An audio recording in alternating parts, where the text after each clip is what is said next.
Hey, welcome back. What's the current story right now, or at least for this week? Because God knows it'll change next week, right? Be something totally different. It's kind of how it goes now. That's right, you guessed it. It's going to be the never-ending Trump story. Trump derangement syndrome, etc., etc. Get Trump, whatever. Gonna be arrested. I guess today's Tuesday, so that didn't happen. But we're gonna spend a little bit of time looking at this because I think it's important.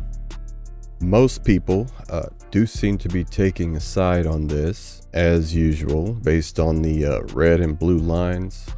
Yeah, I think there's a little bit more going on here, though. I'm not gonna sit here and tell you that, I know what's going on or that I have some kind of inside track and you should trust me.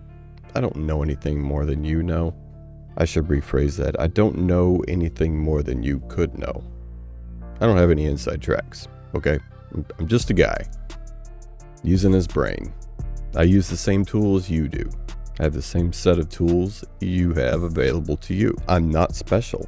I just want to apply some reason and logic to the situation because I don't think it's as black and white as the talking heads on TV would like for you to believe. It's no secret that the left has been opposed to Trump since his election in 2016.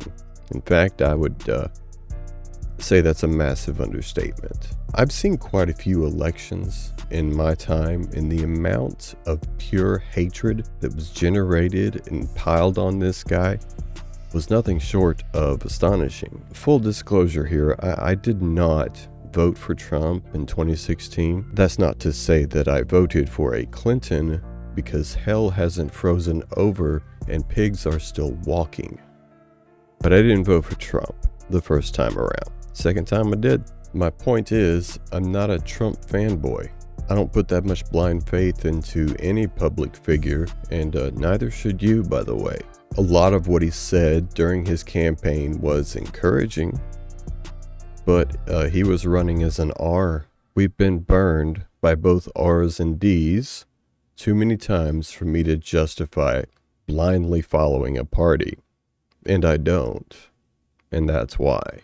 Mainly. Secondly, because the parties don't exist. Not really, not when it counts, and not in Washington, D.C., but that's a whole other story for a whole other time. And we'll touch on that here in a few minutes as well. The old saying, fool me once, shame on you.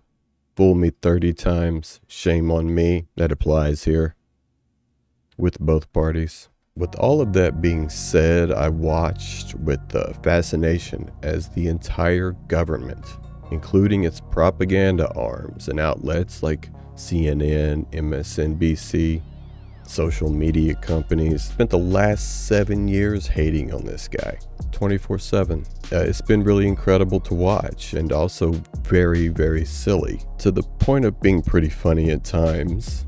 I remember quite clearly during one of his impeachments, I don't remember which one exactly, asking myself, the simple question: why? Why are they so hell-bent on hurting this guy? The entire government seemed to be after him.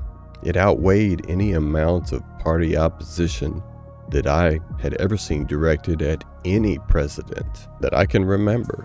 By orders of magnitude, it seemed outlandish, comical, and unreasonable. So I started really watching the hearings, paying very close attention to the words that those in charge of the manhunt were saying, the witness testimonies, and also who these people are. It didn't take very long to figure out, and it was about as encouraging as a cancer diagnosis on your birthday. The reason they hated him was because he was an outsider. He was a monkey wrench in the wheels of the bureaucratic money-making machine that is the federal government. It wasn't the fact that he was a Republican. That's not why they hated him, because we've had plenty of those. It wasn't that he was outwardly a bad person. I don't know the guy, obviously, but he didn't seem evil on the surface or even particularly power hungry. He was already powerful, pretty rich to boot. I think he even waived his presidential salary. I think I read something about that. I seem to remember it.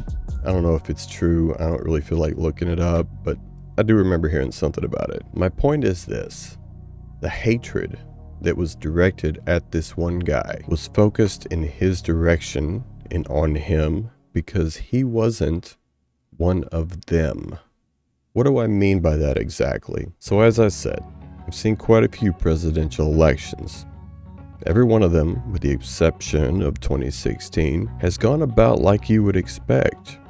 R's and D's fight for power. They do the campaign thing, the speeches, the rallies, the promises. Everyone gets into their chosen candidate, you know? And then we have a big showdown in November. It's like the Super Bowl. Election night comes, it goes, it's over, and then what? And then crickets. The country would just chug right along. The government would do its squabbling. We hear whatever the propagandists want us to hear, and we, the people, squabble about whatever is going on at any given time. Then we go to work. We do our live thing. Everything chugs along as normal. That's pre-2016. No matter what you thought was going to be so groundbreaking about your chosen R guy or D guy, it was never all that exhilarating when it was put into practice. After election night, it was back to your regularly scheduled programming. And here's why. Because the R and the D, like I said earlier, are illusions. You could vote red or blue. You might have a chance of getting slightly different policy implemented or certain bills passed. But other than that, business as usual. So what is business as usual? Well, we should know, because we've had it for a very long time. That is the status quo. While we waited for the amazing things to happen that were going to turn the country around, remember, that were promised during whatever campaign it was, the government just continued to grow. Money changed hands. Pork bills full of gratuitous and obscene spending were passed. New departments and divisions were added to the government. Career politicians solidified their nest eggs and alternate accounts under relatives' names and bided their time till they could leave public office, publish their book, and cash in on all the favors that they were owed. Meanwhile, rules were changed. New laws were passed. More money was printed. The government got bigger while you got smaller. Because, and this is the important part, we didn't get to where we are now in a matter of a few years. This problem has been growing for over a century, and it is the problem of power creep. We allowed it to happen.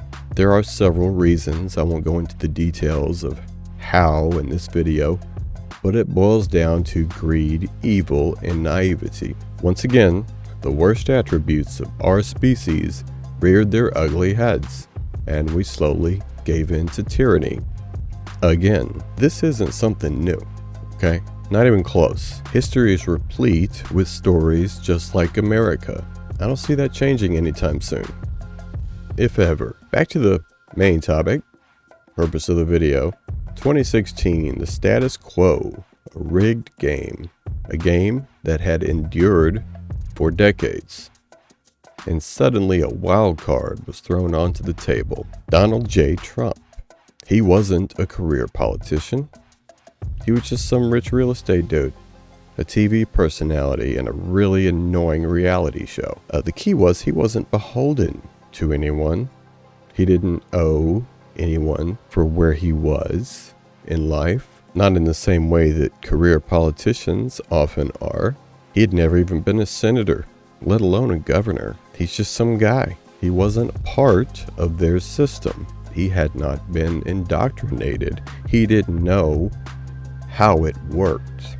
He didn't fit into that machine. So what happened? The machine rejected him utterly and completely. When you look back on it, it's almost as if it were an allergic reaction by the body of the government.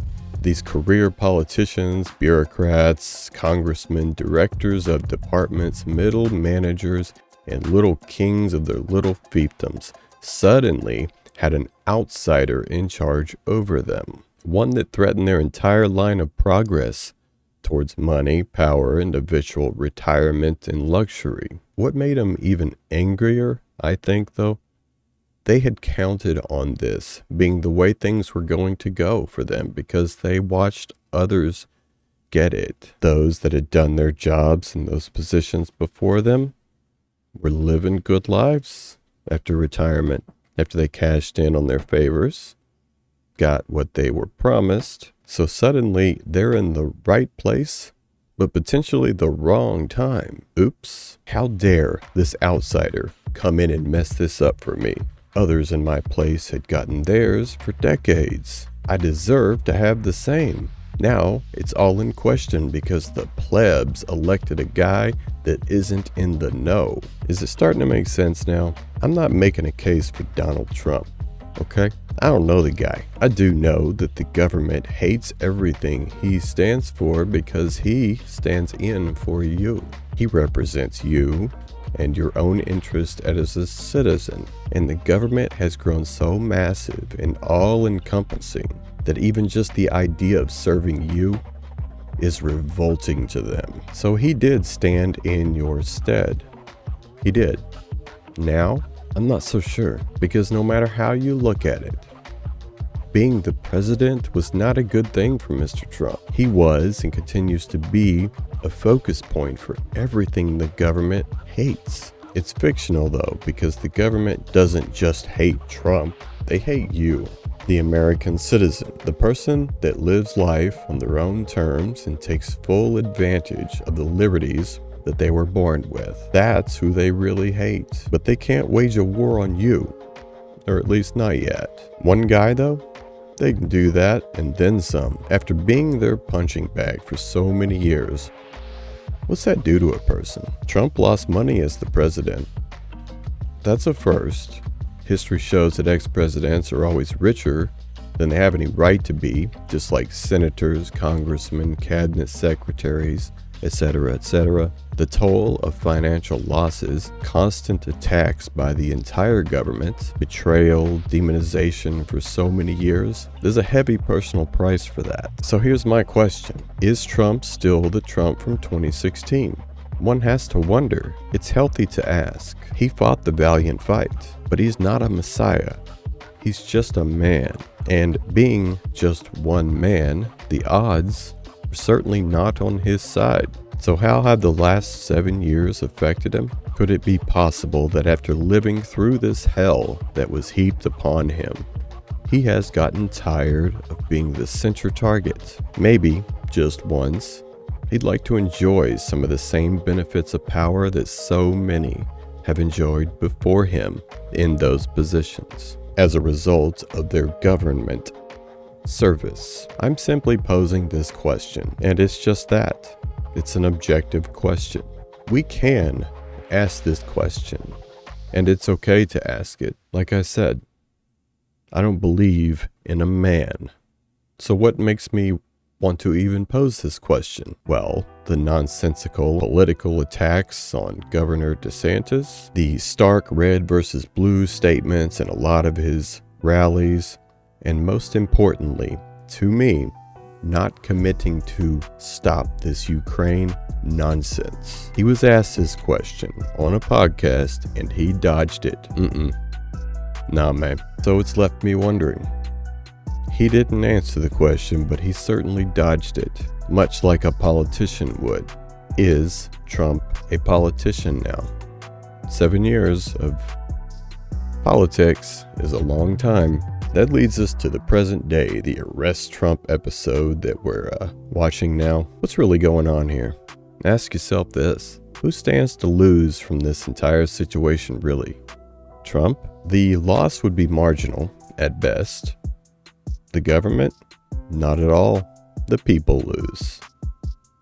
Just like always. If Trump is arrested, it will instantly catapult him to a type of martyrdom status. It will almost guarantee him a primary win, no matter who decides to run against him.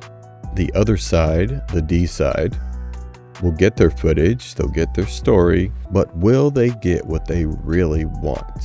If they want to run against Trump, pretty good chance they'll get that. If they go through with this, I guess it just depends on how they see the field and all the little games that they want to play. That's just a theory. Now, my next theory has a lot more evidence to back it up. So what do they really want? They want something bigger than January 6th.